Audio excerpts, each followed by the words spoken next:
How's it going, everybody? How do you play here? I just wanted to make a quick video and detail a few recent discoveries that were made. One involving kind of a character select, which isn't too important, but more importantly, a two-player mode was discovered in Super Punch-Out.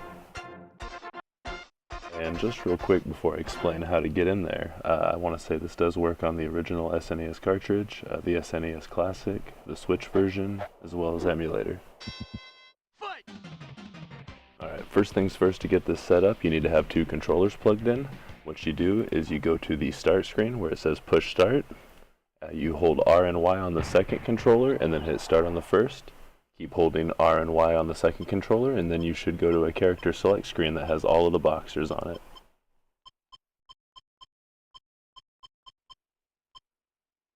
Once you're on the character select, the first controller will select the second player for some reason. Hit start to begin that, and then when you're on the profile screen, the second controller will need to hold Y and B until the first player hits start.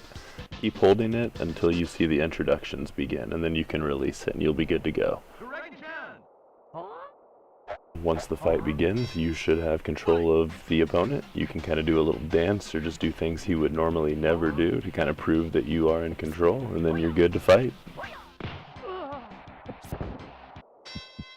Controlling the opponent's pretty similar to Little Mac. Holding up does an upper block, default is lower block, left and right to evade.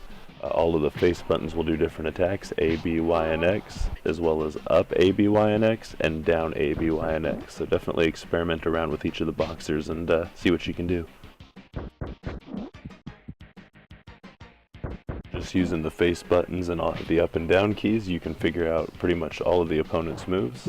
The only things that I noticed were missing were Macho Man's exercise programs, those kind of combos, but honestly with all the inputs he has, you can pretty much make your own programs and combos that are worse than what he had.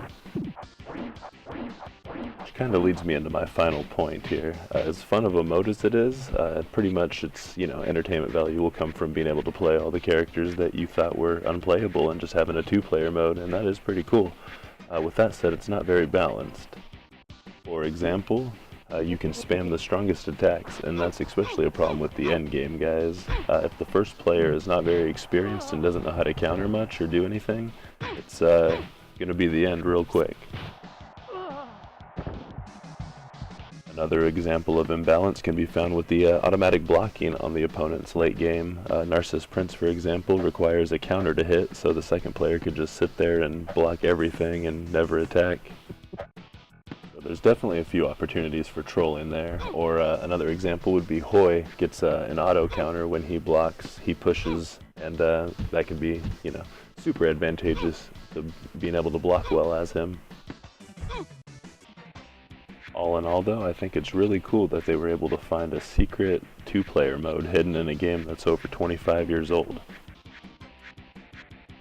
And this is just a little bit of speculation on my end, but it kind of makes me wonder, if this is maybe a hidden possibility with the NES Punch-Out as well. Anyway, those are just my thoughts on the issue. If you have any thoughts or experiences with the two-player Super Punch-Out, feel free to leave them below. And have a great night, and thanks for watching.